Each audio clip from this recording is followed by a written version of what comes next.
Technique ক্লাসে তোমাদের সকলকে স্বাগত। আজকের আমাদের আলোচ্য বিষয় 2025 সালের ষষ্ঠ শ্রেণীর দ্বিতীয় পর্যায়ক্রমিক মূল্যায়নের বাংলার সেট 1 এর নতুন হলিস্টিক প্যাটার্নোলজি প্রশ্ন এবং তার উত্তর। তোমাদের এই পরীক্ষায় পূর্ণমান থাকবে 50, সময় পাবে তোমরা 1 ঘন্টা 30 মিনিট। তোমাদের এই প্রশ্নোত্তর পর্ব শুরু করার আগে আমরা একবার দেখে নেব তোমাদের কোন কোন চ্যাপ্টারে রয়েছে এই পরীক্ষায়। তোমাদের এই পরীক্ষাটি আগামী আগস্ট মাসে অনুষ্ঠিত হবে। তোমাদের এই দ্বিতীয় পর্যায়ক্রমিক মূল্যায়ন যে চ্যাপ্টার থেকে শুরু হবে সেটা হচ্ছে চিঠি থেকে শুরু হবে। তারপরে মরশুমের দিনে হাট, এরপরে মাটির ঘরের দেয়াল চিত্র, পিঁপড়ে, ফাঁকি, চিত্রগ্রীব, আশীর্বাদ, এক ভুতুড়ে কাণ্ড, এগুলো করবে তোমরা। এগুলো তোমাদের রয়েছে। তারপরে বাঘ রয়েছে, হজবলা রয়েছে, আর ব্যাকরণ ও নির্মিতি, এগুলো রয়েছে তোমাদের সিলেবাসে। এবার দেখো তোমাদের এই সেটের প্রথম যে প্রশ্ন, সঠিক উত্তরটি বেছে নিয়ে লেখো যে কোনো 12টি। 1 গুণ 12 সমান 12। প্রথম প্রশ্নে চলে যাবো। সমতলী দেয়াল চিত্রে ত্রিভুজ ও গোলাকার, নাকি গোলাকার ও চতুষ্কোণ, নাকি বর্গক্ষেত্র ও ত্রিভুজ, নাকি চতুষ্কোণ ও ত্রিভুজের সরাসরি লক্ষণীয়? উত্তর হচ্ছে ত্রিভুজ ও গোলাকারের সরাসরি লক্ষণীয়। পরের প্রশ্ন, ব্যাঘ্র ছানাটিকে চিমটি কেটেছিল, কে কেটেছিল? পিঁপড়েতে। পরের প্রশ্ন, চিত্রগ্রীবকে প্রথম শিক্ষা দিয়েছিল কে? উত্তর লিখবে বন্ধু।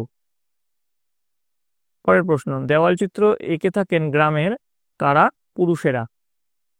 নেক্সট, ফাঁকি গল্পে বর্ণিত গাছটি জাম।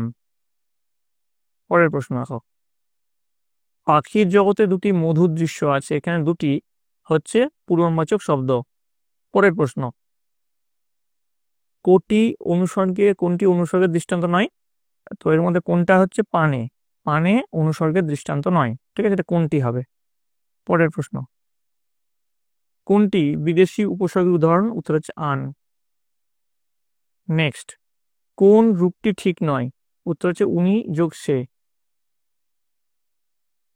নেক্সট, কোন সন্ধিবদ্ধ পদটি বিসর্গ সন্ধির উদাহরণ? উত্তর হচ্ছে সত্যেন্দ্র। পরের প্রশ্ন, এখানে নিয়মিত লোডশেডিং হয়, এই বাক্যে ব্যবহৃত নিয়মিত হলো অব্যয়। পরের প্রশ্ন, উপসর্গের অন্য নাম হলো? উত্তর লিখবে কর্ম প্রবচনীয়। নেক্সট, শব্দের সঙ্গে বিভক্তি যুক্ত হলে তাকে বলা হয় বিভক্তি। পরের প্রশ্ন, নিচের যে কোনো 8টি প্রশ্নের উত্তর দাও। 1 গুণ 8 সমান 8। প্রথম প্রশ্নে চলে যাবো। দেখো, বেড়া উৎসব কোন মাসে অনুষ্ঠিত হয়? উত্তর লিখবে বেড়া উৎসব ভাদ্র মাসে অনুষ্ঠিত হয়। পরের প্রশ্ন, বাবুই পাখির বাসার থেকে আসা চিঠিটি কেমন? উত্তর লিখবে বাবুই পাখির বাসা থেকে আসা চিঠিটি ছিল ধানের পাতায় ও তালের পাতায় বুনট করা নকশা আঁকা। পরের প্রশ্ন, গোপালের বাবা প্রথমে কোন বাগানে ফুল গাছ লাগাতে চাননি? উত্তর লিখবে গোপালের বাবা প্রথমে বাড়ির পাশের পতিত জমিতে ফুল গাছ লাগাতে চাননি। পরের প্রশ্ন, জল কেমন শব্দে হেসে উঠেছিল? উত্তর লিখবে জল কলকল শব্দে হেসে উঠেছিল। নেক্সট, ঝুমুর গানটি কার লেখা? উত্তর লিখবে ঝুমুর গানটি দুর্যোধন দাসের লেখা। তারপরে দেখো, কেমন যেন চেনা চেনা লাগে, কি চেনা লাগে কবির? কার পাখায় ভর করে হাটে নিশা নেমে আসে? ফাঁকি গল্পে কত টাকা গুষ্ট দরে জমি কেনা হয়েছিল? চিত্রগ্রীব গল্পে লেখকের দুজন বন্ধু দুজন কারা? নেক্সট দেখো, যে প্রশ্ন আছে নিচে যে কোনো 4টি প্রশ্নের উত্তর দাও। 3 গুণ 4 সমান 12। মানভূম জেলায় কোন কোন আদিবাসী গোষ্ঠীর বাস? দুধে মাটি কি? মোরগ ঝুটির চালচিত্রে কি কি নকশা থাকে? 3.2 দেখো, এবছর কাউকে পাতা দেওয়া হবে না, কোন প্রসঙ্গে উক্তিটি করা হয়েছে? উক্তিটির কারণ লেখো। 3 নম্বর, লাল মোরগ, বাবুই পাখি ও কোড়াকুড়ির পাঠানো চিঠিগুলি কেমন? 4 নম্বর, ছোট বাঘের বাবা মা কোথা থেকে কোথায় বাসা বদল করেছিল? তারা কেন বাসা বদল করেছিল? চিত্রগ্রীবের পা ফসকে গেল, এর পরের ঘটনাগুলি লিখতে বলেছে। মরশুমের দিনে অবলম্বনে ভাদুলিব্রত সম্বন্ধে লেখো। বাঘের ছানা পাখি এবং কাঁকড়া ধরতে গেলে কি ঘটেছিল? হাট এর দিনের বেলার চিত্রটি তুলে ধরো। ঠিক আছে, এবার দেখো পরের যে প্রশ্ন, এই প্রশ্নের উত্তর তোমরা তোমাদের বই পেয়ে যাবে। নিচের যে কোনো 4টি প্রশ্নের উত্তর দাও। 1 গুণ 4 সমান 4। তাকে দেখে বোঝা যাচ্ছিল না সে মানুষ না বাঁদর, পেঁচা না ভূত। ব্যাকরণ সিং এর ছোট ভাইয়ের মৃত্যু কিভাবে হয়েছিল? ছাগলটি কোন বিষয়ে বক্তৃতা দিয়েছিল? হ্যান্ডবিলে কাকেশ্বর কুচকুচের কোন ঠিকানা দেওয়া আছে? কত বছর বয়স হলেই বুড়ো বয়স ঘুরিয়ে দেয়?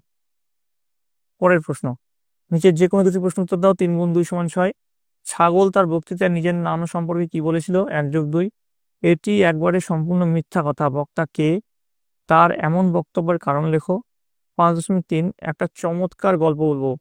বুড়ো কি গল্প বলেছিল? পরের প্রশ্ন দেখো, নির্দেশ অনুযায়ী উত্তর দাও।